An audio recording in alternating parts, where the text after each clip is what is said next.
اب اس میں ظاہر بات ہے کہ ہم لوگ تو ایک تخمینے کی بات کریں گے یا اندازے سے بات کریں گے،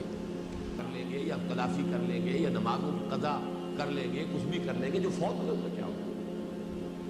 وہاں ان کی تشفی کے لیے پھر وہ آیات نازل ہوئی، دوسرے پارے کے بالکل شروع میں ہے، وَمَا كَانَ اللَّهُ لِيُضِيعَ ایمانکم، اللہ تمہارے ایمان کو ضائع کرنے والا نہیں ہے۔ اس وقت یہ حکم تھا، تم نے اس حکم کی پیروی کی، وہ نمازیں درست ہیں، تمہارے حساب میں شمار ہوگی، اور اب یہ حکم ہے، اب تم کر لو، بس یہ امتحان ہے، یہ تو اللہ تعالیٰ دیکھنا چاہتا ہے کون ہے کہ جو من یتبع الرسول ممن ینقلب علی عقبیہ، کون رسول کا اتباع کرتا ہے، کون اپنی ایڑیوں کے بل واپس چلا جاتا ہے۔ یہ امتحان ہے۔ پہلے مکے والوں کا امتحان ہو گیا تھا کہ مکے کی بجائے رخ جو ہے وہ کر رہے ہیں شمال کی طرف، بیت المقدس کی طرف، اور مکے کی طرف جو ہے وہ پیٹھ ہو رہی ہے۔ اب جو یہاں کے مسلمان تھے، جو یہود کے زیر اثر تھے، یا یہودیوں میں سے جو مسلمان ہوا ہے، اس کا امتحان ہو گیا کہ اب وہ بیت المقدس کی طرف اس کو پیٹھ کر کے اور کعبے کی طرف رخ کر کے نماز پڑھنی پڑ رہی ہے۔ اللہ تعالیٰ امتحان دکھا۔ اور اسی معنی میں پھر ان سے کہا گیا لیس علی الذین آمنوا وعملوا الصالحات جناح فیما تعیمون، کوئی حرج نہیں ہے، کوئی ذمہ داری نہیں ہے، کوئی باس پرس نہیں ہوگی، کوئی گناہ نہیں ہے ان لوگوں پر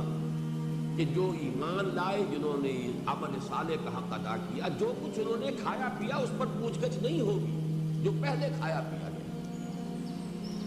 اذا اتقوا وآمنوا وعملوا الصالحات ثم اتقوا وآمنوا ثم اتقوا واحسنوا واللہ يحب المحسنین۔ انتہائی اہم آیت ہے یہ، اور اس حدیث کے ساتھ اس کو کوریلیٹ کر دیجیے۔ جب تک کہ ان میں تقویٰ کی رنجش تھی، وہ ایمان لائے اور انہوں نے نیک عمل کیے، پھر اور ایمان لائے، پھر اور ایمان لائے، اور احسان کے درجے پر فائز ہوئے، 3 درجے آتے اور تقویٰ دونوں میں۔ ثم اتقوا وآمنوا ثم اتقوا واحسنوا لیس علی الذین آمنوا وعملوا الصالحات جناح فیما تعیمون اذا اتقوا وآمنوا وعملوا الصالحات ثم اتقوا وآمنوا ثم اتقوا واحسنوا واللہ يحب المحسنین۔ اب یہاں پر چونکہ پہلی مرتبہ اسلام کا لفظ نہیں آیا، ایمان کا لفظ آیا ہے، دوسری مرتبہ پھر ایمان کا لفظ آیا ہے۔ یہاں ایمان سے مراد قانونی ایمان ہوگا۔ یہی وجہ ہے کہ اس میں عمل صالح کو علیحدہ کیٹیگری کی حیثیت سے رکھا ہے۔ ایمان اور عمل کا جو تعلق ہے، آیا ایمان عمل جو ہے ایمان کا جز ہے یا نہیں ہے، آیا یہ ایک سیپریٹ اینٹی ہے یا ایمان ہی کے اندر داخل ہے، یہ بحث ہے امام بخاری اور اہل حدیث جو ہے ان کے مابین، اور ادھر جو ہے حنفی امام ابو حنیفہ کے مابین۔ یہ ایک بہت بڑا بار کا دلارا مسئلہ ہے، الحمدللہ کہ اس کو نہایت تشفی بخش انداز میں میں نے حل کیا ہے کہ وہ قانونی ایمان ہے جس کا نام اسلام ہے، اور اس درجے پر عمل علیحدہ ہے، ایمان علیحدہ ہے۔ لیکن یہ کہ جو حقیقی ایمان ہے، جو ایمان کہلانا چاہیے، اس میں تو ایمان عمل کے خود بخود شامل ہو جاتا ہے، عمل اس کے اندر داخل ہو جاتا ہے، وہ علیحدہ اینٹی نہیں رہتا بلکہ وہ جز بن جاتا ہے ایمان۔ اور اس کے لیے یہ آیت جو سب سے بڑی دلیل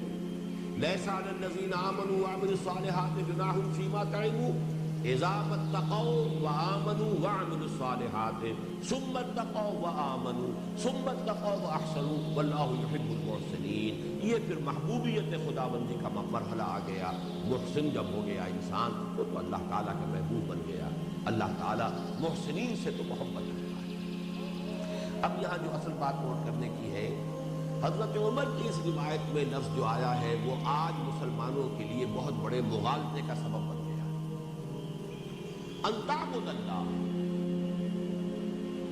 اس لیے کہ عام طور پر ذہنوں میں ہے نماز، روزہ، حج، زکوٰۃ، بس یہی عبادات ہیں، تو یہ تو سمجھ میں آ جاتا ہے ان کے۔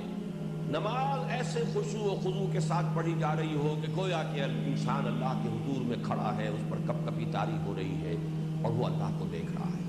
یقیناً یہ بھی احسان کے اندر شامل ہو جائے گا۔ اگر زکوٰۃ دے رہا ہے تو جس کو دے رہا ہے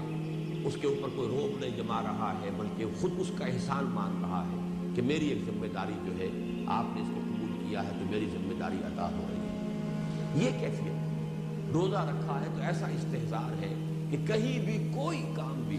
کسی درجے میں بھی شریعت کے خلاف مجھ سے صادر نہ ہو جائے کہ کھانا پینا چھوڑ رکھا ہے اللہ کی رضا کے لیے تو اور کوئی کام جو ہے وہ اللہ کو ناراض کرنے والا مجھ سے نہ ہو جائے، اس درجے استحضار ہو، یہ یقیناً احسان ہے۔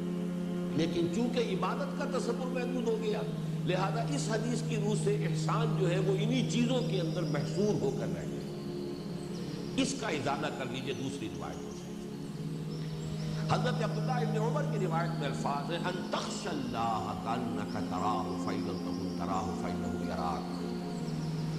تمہارے اندر خشیت خداوندی اس درجے کی ہو جائے گویا کہ تم اسے اپنی آنکھوں سے دیکھ رہے ہو، اور اگر نہیں تو وہ ہے حضرت ابن عباس رضی اللہ تعالی عنہما کی روایت میں ان تعمل للہ کانک تراہ فإن لم تکن تراہ فإنہ یراک، تم اللہ کے لیے جد و جہد کرو، محنت کرو، عمل کرو، اس یقین کے ساتھ گویا کہ تم اللہ کو دیکھ رہے ہو، اور اگر اللہ تمہیں نہیں دیکھ رہا ہے تو